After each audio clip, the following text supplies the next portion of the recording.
With little hesitation, French counter-terror police moved into the Bataclan concert hall in Paris.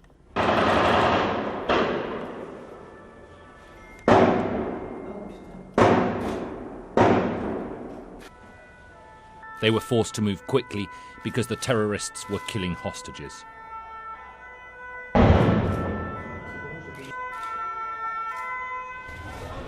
One witness said the gunmen were silent and calm and just shot people randomly.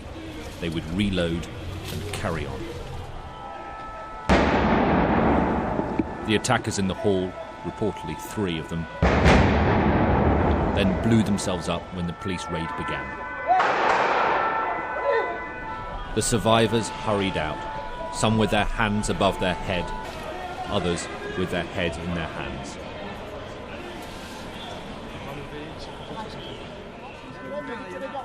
The paramedics went in. What they found was a massacre.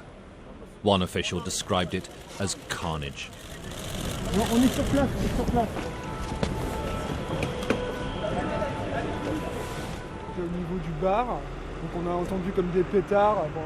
We were by the bar, so we heard firecrackers, or what we thought were firecrackers.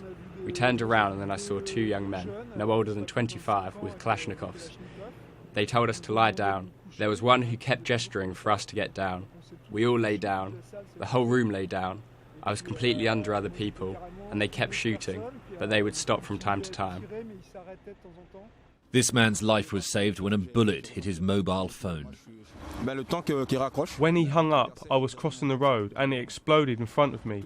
Everything went up in flames. I felt the reverberations and I left. I fell down, then got up. That's when you saw me. You were already in the area. Here's the phone that took the shot, and it's that saved me. Otherwise, my head was in pieces. One of the first attacks of the evening was at the Stade de France, where France were playing Germany. 2 suicide bombs were detonated outside the stadium. After the match was over, many of the spectators waited on the pitch and in the stands, not sure what was going on and whether it was safe to leave. The game carried on all the way to the 90 minutes. As far as we were aware, it was, even though we were getting news reports, we thought it was something trivial. We thought it was a hoax or something that had gone wrong. We didn't realise the full extent of it until we got outside. President Hollande was in the crowd. He was rushed away to the Ministry of Interior and Safety. Events were just beginning to unfold across the city. At a restaurant in the 10th arrondissement, the centre of Paris, attackers opened fire on diners through the glass windows. This was filmed immediately afterwards. The man tries to get people to come and help an injured woman on the ground by the car. 14 people were killed here. Shots were also heard near the Pompidou Centre and on the Rue de Charonne. I'm registering the pain, the sadness, the horror and the fear tonight. Paris is once again in mourning. The death toll is very, very heavy. Very, very heavy. The places that were hit were places where Parisians like to go out, where the young people of Paris like to go on the weekends or in the evenings. They obviously wanted to hit as much of that liberty, of that youth as they could. As the gendarme confirmed that the attackers had been killed, President Hollande visited the Bataclan Hall and addressed the nation. To all those who have seen these awful things, I want to say that we are going to lead a war which will be pitiless. Because when terrorists are capable of committing such atrocities, they must be certain that they are facing a determined France, a united France, a France that is together and does not let itself be moved, even if today we express infinite sorrow. In Washington, President Obama gave a statement on live television. The American people draw strength from the French people's commitment to life, liberty, pursuit of happiness.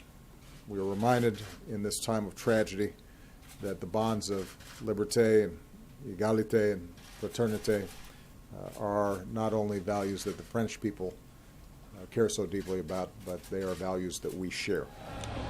France temporarily shut its borders.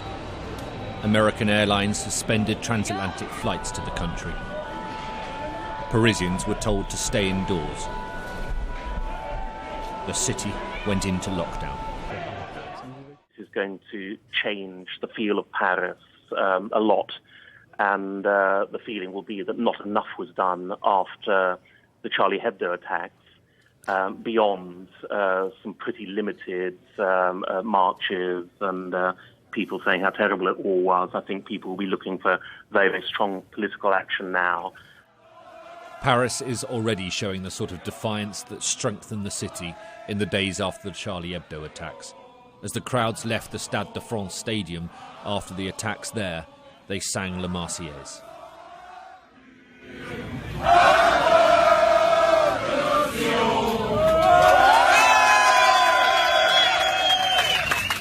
But this is the deadliest terrorist attack in Europe since the Madrid bombings in 2004. And it has happened in Paris again. Alistair Bunkle, Sky News.